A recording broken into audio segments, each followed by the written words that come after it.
Hello gang, welcome to another video. Dalam Alpine Tips kali ini, aku nak share pasal Gunung Kinabalu. Bagaimana kita nak prepare untuk naik Gunung Kinabalu, apakah peralatan yang kita kena bawa, dan bagaimana pakaian kita untuk mendaki Gunung Kinabalu. So, korang yang nak pergi Gunung Kinabalu, aku harap korang tengok video ni sampai habis walaupun dia agak panjang, sebab aku akan explain in detail semua peralatan dan pakaian yang kita akan gunakan di Gunung Kinabalu. Sebelum tu, aku nak share dulu info berkenaan Gunung Kinabalu ni. Gunung Kinabalu setinggi 4095 meter yang terletak di Sabah dan gunung tertinggi dekat Malaysia. Sebelum ni, sebenarnya ramai orang yang ingatkan Gunung Kinabalu adalah gunung yang tertinggi di Asia Tenggara. Sebenarnya salah. Gunung yang tertinggi di Asia Tenggara ialah Gunung Hakaburazi yang berada di Myanmar setinggi 5,881 meter. And Gunung Kinabalu sebenarnya adalah gunung yang ke-20 tertinggi di Asia Tenggara, dan kebanyakan gunung yang tinggi yang lain berada di Myanmar dan di Indonesia. So, Gunung Kinabalu ini juga dikategorikan sebagai pergunungan alpine. Biasa kita ingatkan gunung alpine ni adalah gunung yang bersalji ataupun pergunungan yang ada salji waktu musim winter ataupun sentiasa bersalji sepanjang musim. Gunung Kinabalu juga masuk dalam kategori alpine, dan maksud gunung alpine tu bukanlah gunung yang bersalji, tapi ialah bermaksud pergunungan yang tinggi yang mempunyai jenis-jenis tumbuhan yang tertentu yang mampu untuk hidup di ketinggian tertentu. So, Kinabalu adalah gunung alpine. And in fact, satu masa dulu Gunung Kinabalu memang ada salji, dan sampai sekarang pun pada hari-hari yang agak sejuk dan temperaturenya agak rendah, terdapat ais-ais ataupun air yang lopak-lopak yang beku dan menjadi ais. So, sekarang aku nak share perjalanan untuk mendaki Gunung Kinabalu. Sebelum tu, jangan lupa like and subscribe aku punya YouTube channel. YouTube channel aku ini adalah berkenaan adventure travel around Asia.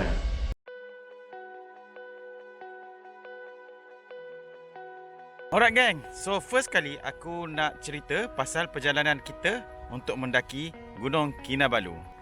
Okey, untuk aku explain perjalanan kita untuk naik Gunung Kinabalu ni, aku ada prepare simple sketch lah kita punya perjalanan ni. Korang boleh sebenarnya check yang lebih detail dekat dalam internet. Ada map yang macam ini, korang boleh nampak lah kat mana shelter, berapa kilometer setiap shelter. Tapi untuk aku explain lebih mudah korang faham, aku buat macam ni dan mudah untuk aku explain juga. So, biasanya hari pertama kita akan sampai ke Kota Kinabalu. Ini ke Kota Kinabalu daripada mana-mana korang datang, sama ada dari KL ataupun mana-mana tempat lain, dan kita akan terus berangkat ke Kinabalu Park ataupun di Kundasang pada hari pertama. Di Kundasang biasanya kita akan bermalam di Kundasang dan berehat. So, ini adalah hari yang pertama. Kemudian hari yang kedua ialah hari untuk kita mulakan trekking. So, pada pagi-pagi kita akan register kita punya trekking ataupun kita punya pendakian dekat Kinabalu Park. Kinabalu Park ni tinggi dia ialah 1564 meter. So, selepas kita register kita punya pendakian, kita akan naik shuttle bus. Kita tak jalan kaki, kita naik shuttle bus ke Timpohon Gate. Timpohon Gate ni adalah sebenarnya tempat starting untuk kita mulakan trekking, dan aku tulis kat sini kilometer 0, dan ketinggiannya ialah 1866 meter daripada aras laut. So, biasanya daripada Timpohon Gate ni lebih kurang pukul 9.30, pukul 10 kita dah mula start trekking daripada Timpohon Gate, dan kita akan pergi ke destinasi hari ini ialah ke Laban Rata, iaitu kita punya tempat penginapan untuk hari pertama trekking. So, aku sebenarnya dah pecahkan kita punya trek ni kepada dua bahagian. Yang pertama daripada Kinabalu Park ke Laban Rata untuk hari pertama trekking, dan hari kedua ialah daripada Laban Rata ke puncak dan turun balik ke Timpohon Gate untuk hari kedua kita punya trekking. Disebabkan kenapa aku pecahkan kepada dua bahagian, sebab kita punya pakaian pun berbeza untuk hari pertama sampai Laban Rata dan hari kedua untuk ke puncak. Dan lepas ni aku akan explain kita punya pakaian untuk hari pertama dan pakaian untuk hari kedua Okey, jadi lebih mudah untuk korang bersedia berkenai pakaian juga. Alright. So, daripada Timpohon Gate, biasanya kita start, tadi aku cakap kita start lebih kurang pukul 9.30 dan kita akan ke Labarata. Dan sepanjang perjalanan ni, dia punya keadaan treknya adalah kebanyakannya bertangga, dan ada juga yang jalan-jalan yang tanah tapi dah dibuat seperti bertangga lah. Ada juga yang tangga memang dibuat daripada kayu yang bertangga-tangga kan. So sepanjang perjalanan ni biasanya daripada Timpohon Gate untuk kita sampai ke Labarata lebih kurang ikut pace masing-masing lebih kurang 6 hingga 8 jam. So kalau daripada Timpohon Gate ni kita mula 9.30, ada yang sampai paling cepat sampai dekat Labarata pukul 1. Biasanya lebih kurang pukul 3, 3.30 dan paling lambat pukul 5. Pukul 5 tu kira dah pace yang paling slow lah.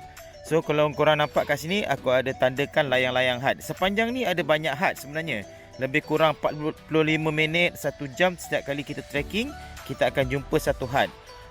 Ada ubah had, lowi had, layang-layang had, ada apa lagi, Velosa shelter, macam-macam had setiap perjalanan ni. Lebih kurang setiap 1 kilometer ni ada had untuk kita berehat, dan ada air dan ada toilet. Okey. So senang, korang tak payah bawa air banyak-banyak. Setiap checkpoint ni semuanya ada air. So tapi dekat layang-layang had ni, kenapa aku tulis kat sini di kilometer 4 2702 meter ni, disebabkan Gunung Kinabalu ni ialah ketinggiannya adalah 4000 meter, 4095 meter. Sebenarnya kita terdedah kepada risiko altitude sickness. So korang boleh check juga aku punya video berkenaan altitude sickness dekat video-video yang sebelum ni. So aku dah explain berkenaan altitude sickness. So disebabkan Gunung Kinabalu ni kita ada risiko untuk altitude sickness, kita sebenarnya perlu berehat dekat dan spend banyak masa di bawah 3000 meter. Di bawah 3000 meter. So layang-layang had ni ialah 2702 meter. So biasanya kita sampai dekat layang-layang had ni lebih kurang pun dah pukul 12 ataupun pukul 1. Sesuailah, memang waktu sesuai untuk kita untuk lunch, untuk makan. And so adalah aku nasihatkan korang ambil masa untuk berehat lama dekat layang-layang had ni, layang-layang had. Maybe korang ambil masa 1 jam, 1 jam setengah untuk berehat sebelum teruskan perjalanan.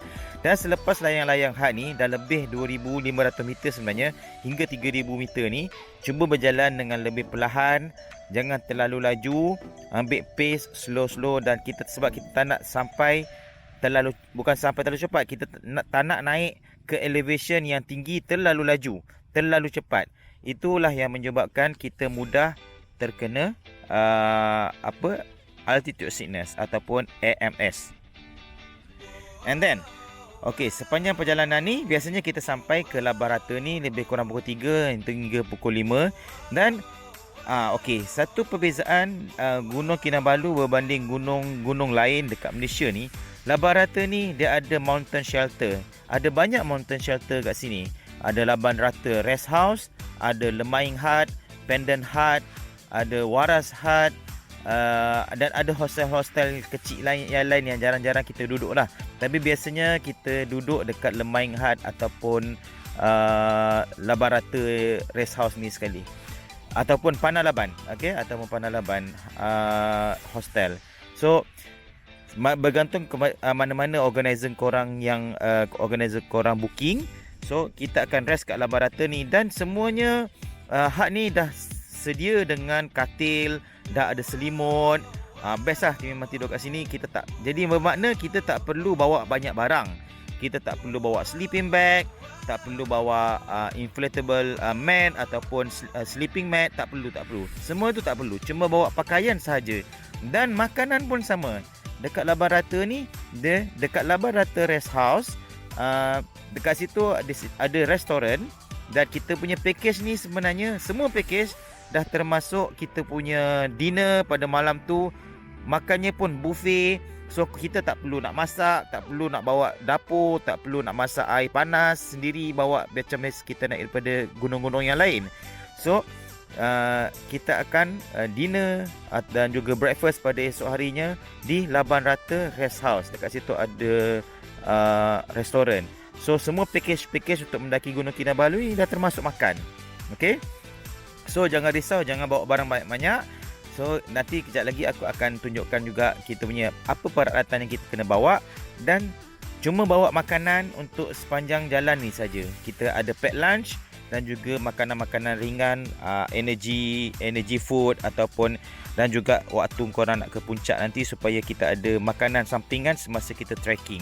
Tapi untuk dinner lunch semua ni kedah ada dekat sini. Alright. So habis hari pertama, section pertama. Nanti korang lepas ni korang check, aku akan share juga kita punya pakaian untuk hari pertama, daripada Timpuhon Gate ataupun Kinabalu Park ke Laban Rata. Okey, section pertama kita dah habis, kita sambung kepada section kedua. So hari kedua trekking, biasanya kita akan bangun lebih kurang pukul 1.30 ataupun pukul 2 pagi. Dan kita akan mulakan trekking. Sebelum tu kita akan bersarapan lagi, early breakfast ataupun supper dekat Laban Rata Rest House tadi. Dia ada sediakan biasanya roti dan juga telur dan sebagainya. Tapi kalau lagi baik juga kalau korang ada bawa makanan sendiri, kalau korang tak ada selera makan. Okey, sebelum tu aku nak ingatkan juga, aku dah cakap tadi pasal altitude sickness. Disebabkan Laban Rata ni ketinggiannya dah 3,200 meter, kebanyakan orang dah mula rasa efek altitude sickness dekat mulai Laban Rata ataupun sebelum Laban Rata. Okey, jadi biasalah, normal sebenarnya bila kita malam nak tidur tu, ramai yang dah mula pening, ada yang dah pening ataupun dan tak boleh tidur, dan juga tak selera makan, ada juga yang mungkin muntah.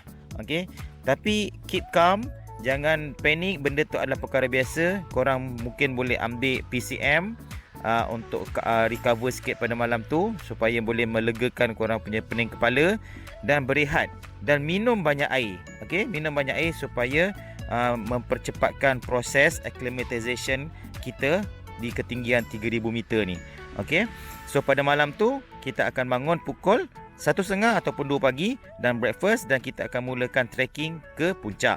Okey, daripada Laban Rata ni kilometer 6, kita akan perjalanan kita ke puncak lebih kurang 3 km. Tak sampai sebab ke puncak adalah 8.72 kilometer daripada 6 km ni.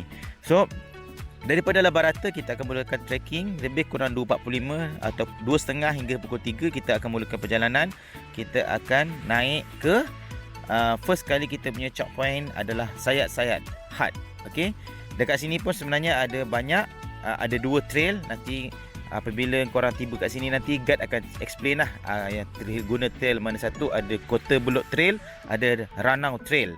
Okey, so untuk sampai dekat layang, sebelum sampai ke Sayat-Sayat Hut ni, dekat perjalanan ni ada satu section, ada beberapa section yang akan menggunakan tali. Maknanya kita panjat, kita kena pegang dan tarik tali itu dalam keadaan waktu malam. Jadi kita perlukan headlamp, dan juga sebaiknya kita gunakan glove yang waterproof, sebab kalau in case hujan, tali yang kita pegang tu mungkin basah, dan glove kita akan basah dan menyebabkan kita sejuk. Alright, so dekat section tali ni sebenarnya tak berapa bahaya, cuma kita perlukan tali untuk menyokong badan kita naik lah. Okey, sampai ke Sayat-Sayat Hut ni, kita perlu sampai ke Sayat-Sayat Hut ni sebelum pukul 5 pagi. Okey, so lebih kurang 1 km saja daripada kilometer 6 ke kilometer 7. So kita kena jalan, kalau boleh kita jangan terlalu lambat, sebab kita mesti sampai sebelum pukul 5 pagi. Untuk orang yang sampai lebih daripada 5 pagi, Kinabalu Park ada undang-undang, dia tak benarkan untuk terus ke puncak. Dia akan suruh kita turun balik ke Laban Rata. So pastikan kita sampai sebelum pukul 5 pagi.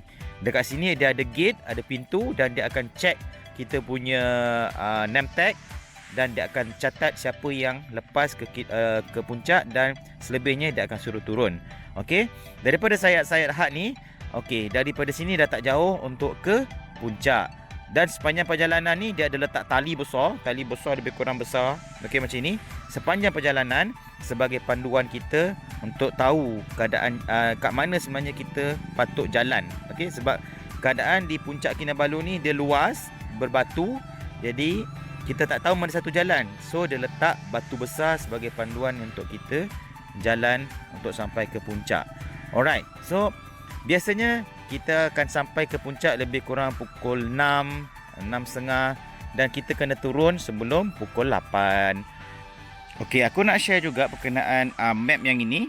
Kalau korang tengok sebenarnya di Gunung Kinabalu ni ada banyak puncak, bukan satu puncak yang biasanya korang nampak gambar orang kat puncak, ataupun dekat duit RM100 tu ada gambar puncak Kinabalu. Itu adalah bukan puncak sebenar Gunung Kinabalu. Dekat sini kalau korang tengok dia ada banyak, ada Alexandra Peak, St. John Peak, South Peak, Donkey's Ears Peak, Tunku Abdul Rahman Peak, ada banyak peak lain. Tapi yang ada dekat duit RM100 ataupun duit RM1 Malaysia tu ialah South Peak. Okey, bentuk yang duit kat dalam duit itulah the South Peak. Okey, so puncak yang sebenar ialah Lost Peak. Ketinggian dia 4095 meter dan jaraknya keseluruhan perjalanan kita adalah 8.72 km.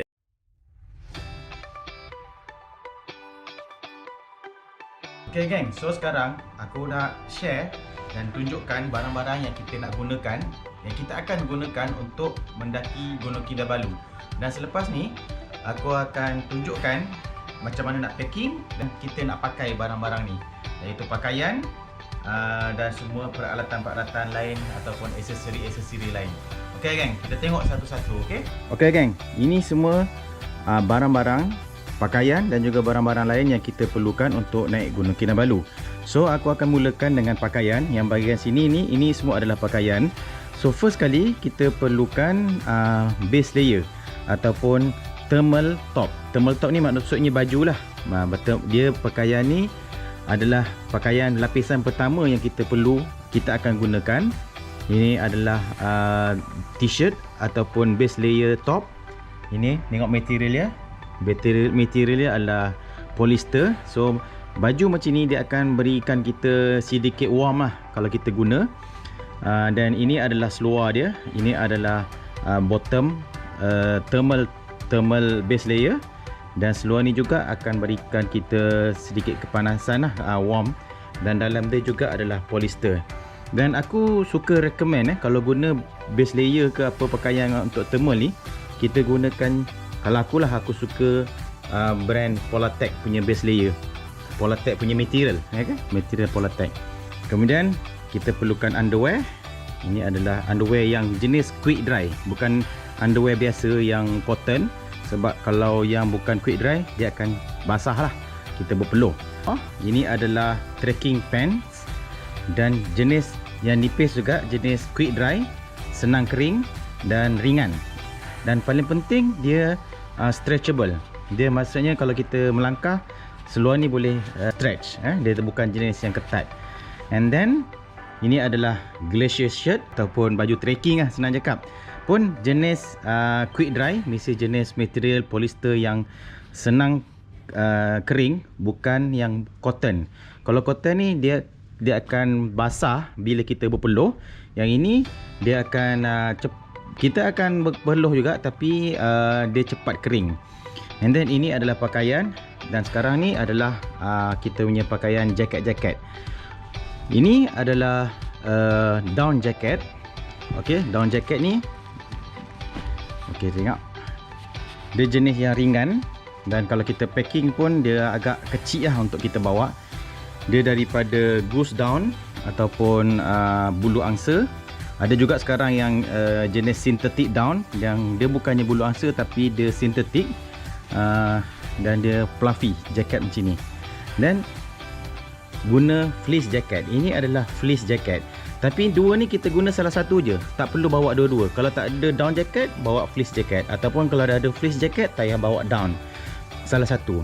So ini material dia polyester juga. Nampak dia macam bulu-bulu sikit, kan, polyester.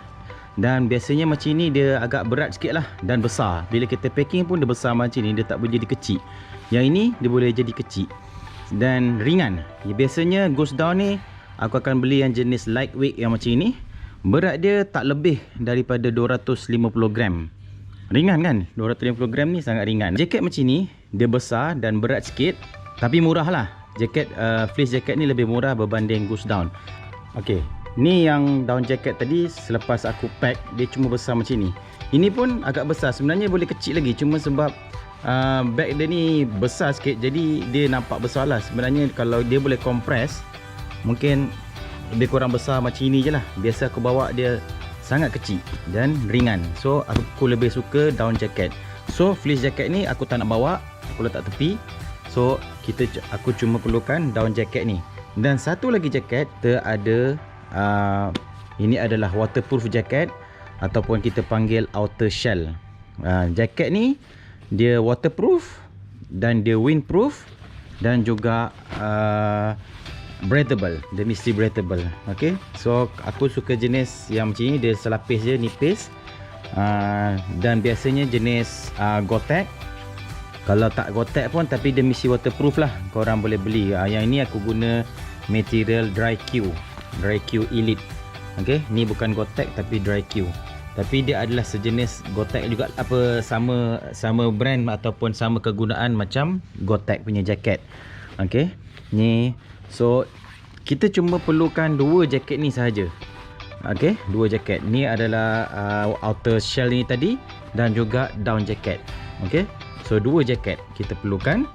Aku ulangan balik, pakaian ni tadi kita cuma ada base layer satu set, baju dengan seluar dan baju trekking, baju dan seluar satu set lagi, dan jaket dua. So ada dua jenis jaket.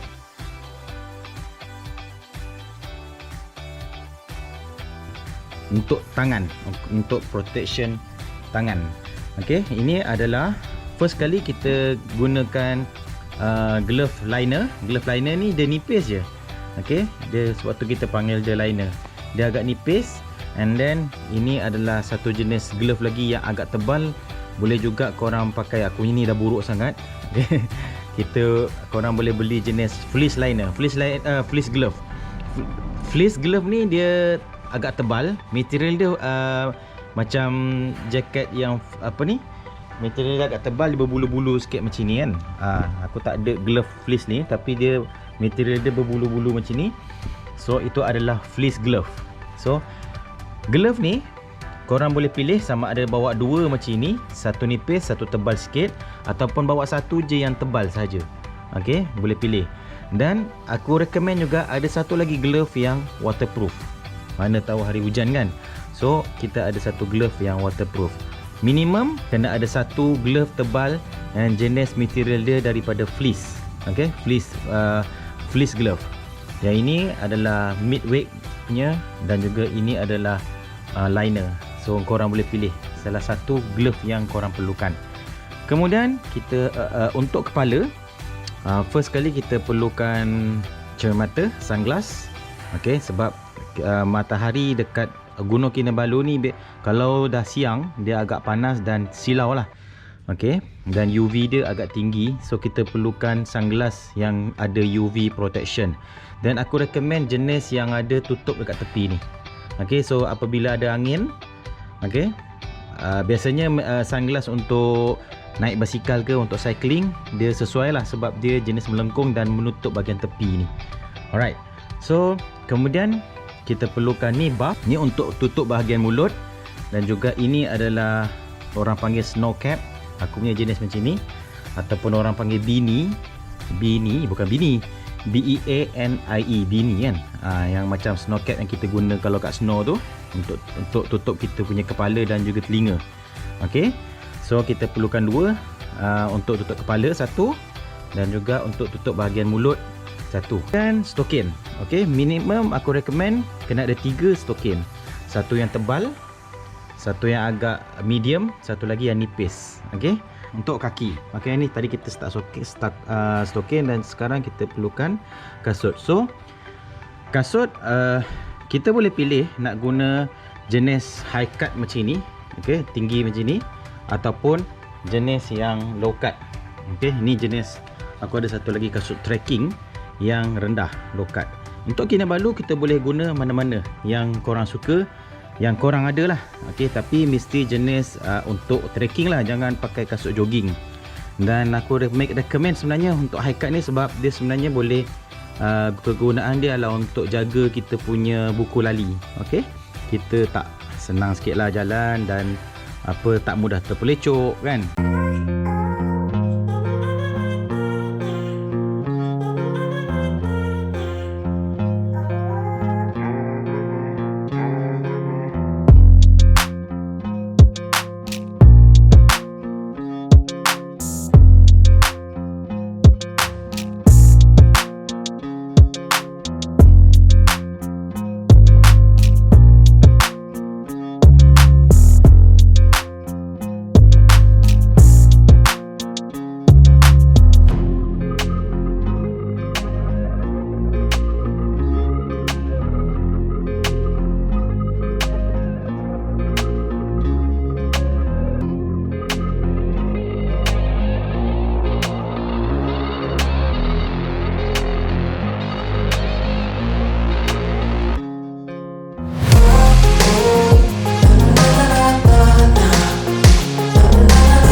waterproof, tapi aku still bawa baju.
Kinabalu dia dah ada sediakan makanan, tapi untuk sepanjang jalan memang dah ada juga pack lunch, tapi kita perlukan side ataupun makanan ringan yang lain untuk sepanjang kalau kita lapar kita ada.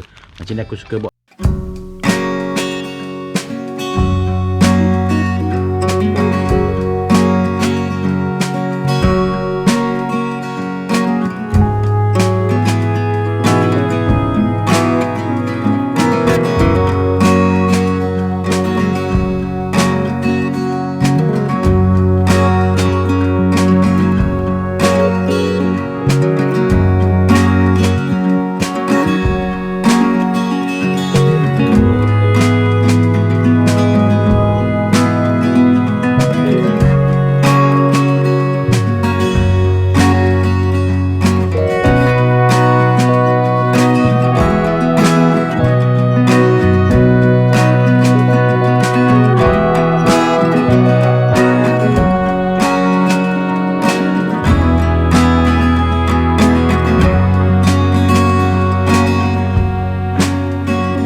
nipis, medium dan juga tebal, ataupun dua tebal satu nipis.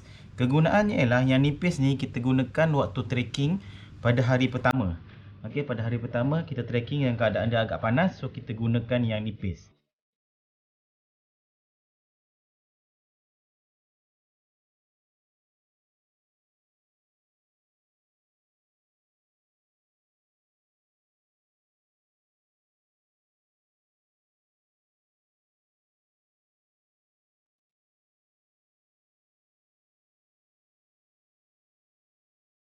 Okey, so sekarang aku dah siap untuk trekking. Aku dah ready untuk trekking. So, disebabkan Kinabalu ni kita akan trekking selama 2 hari. Hari pertama adalah daripada Kinabalu Park ataupun Timpohon Gate hingga ke Laban Rata, dan hari kedua ialah daripada Laban Rata ke puncak dan turun balik. So, aku akan bagikan pakaian-pakaian ni dan cara pakaian ni kepada 2 bahagian. Bahagian pertama ialah daripada Kinabalu Park ataupun Timpohon Gate ke Laban Rata, iaitu hari pertama. So, kita akan berpakaian macam ini. So, kita perlukan kasut, stokin yang nipis tadi, and then stokin agak nipis Ini stokin agak nipis, and then seluar trekking satu lapis saja, tak ada base layer, satu lapis saja, and then glacier shirt ataupun baju trekking, dan aku recommend jenis lengan panjang. Okay, boleh juga pakai t-shirt biasa tapi ada hand socks, and then glove kalau korang perlulah. Kalau agak panas tak perlu pakai glove ni. Ini adalah glove liner yang nipis, bukan glove yang tebal, nipis saja.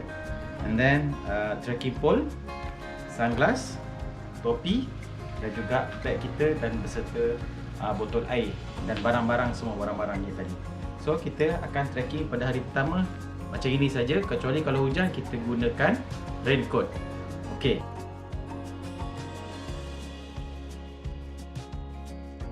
Okey, so sekarang kita dah sampai dekat Laban Rata. So aku akan tukar semua pakaian aku macam ini. So first kali kita tukar kita punya stokin. Kita pakai yang medium tadi, yang agak tebal. Kemudian kita pakai seluar base layer ataupun thermal bottom, dan juga baju base layer ataupun thermal top, glove kalau sejuk, dan boleh sarung lagi satu yang glove yang lebih tebal kalau sejuk lagi.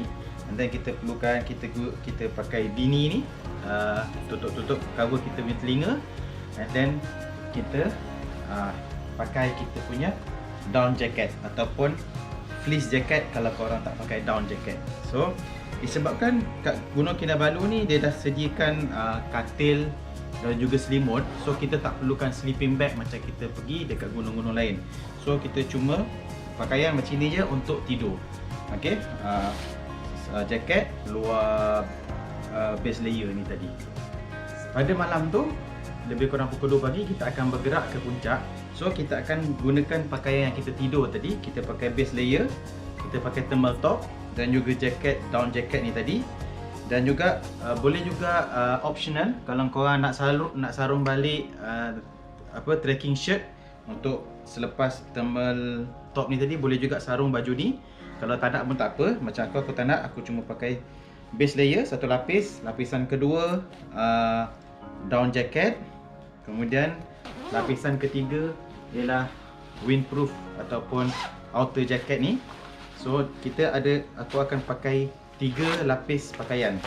Yang pertama tadi, okey, yang dalam ni base layer, kemudian down jacket, kemudian outer shell jacket.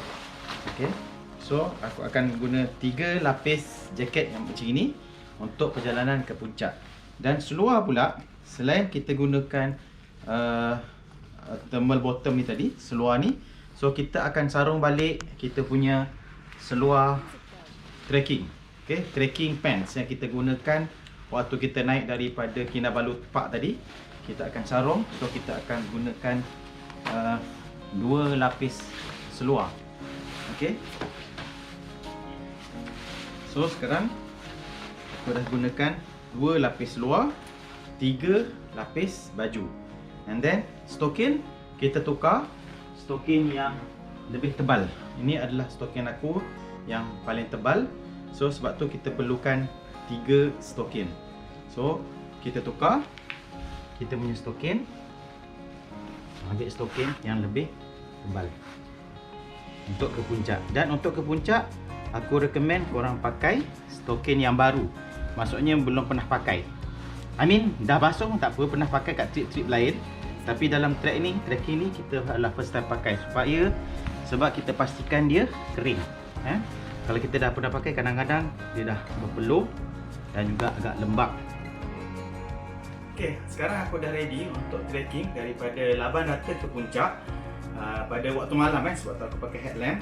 So, kita pakai kasut. Dalam ni adalah stokin yang tebal. Kemudian base layer bottom ataupun thermal pants. Kemudian seluar trekking yang kita gunakan siang tadi ataupun daripada bawah. Kemudian baju, kita ada 3 lapis. Yang pertama ialah thermal top, base layer. Boleh tambah juga trekking shirt kalau nak. And then ini ialah down jacket ataupun kalau korang ada fleece jacket pun boleh. Kemudian ini adalah outer layer ataupun waterproof, windproof jacket. And glove yang lebih tebal. Kemudian trekking pole. Kemudian aku ada buff kat sini. Ni kegunaan dia adalah untuk tutup bahagian muka dan juga mulut. Okay? Kemudian aku ada buff juga ataupun beanie ataupun snow cap untuk tutup kita punya bahagian telinga dan juga kepala. Sunglass, tapi waktu malam kita trekking kita tak guna. Waktu turun, waktu siang kita akan guna sunglass. Kemudian headlamp.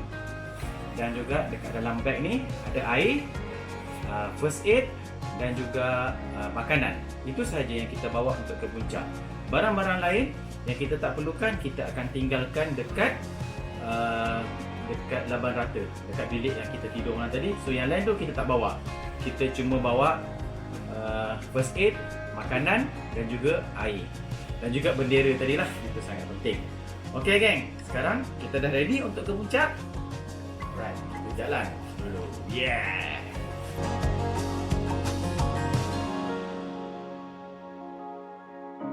Harap korang faham bagaimana untuk prepare untuk mendaki Gunung Kinabalu. And yang penting, jangan lupa training and pastikan anda fit, okay, untuk mendaki Gunung Kinabalu ni. And jumpa lagi minggu depan dalam video Alpine Tips yang lain. Okay geng, bye bye geng. Woo.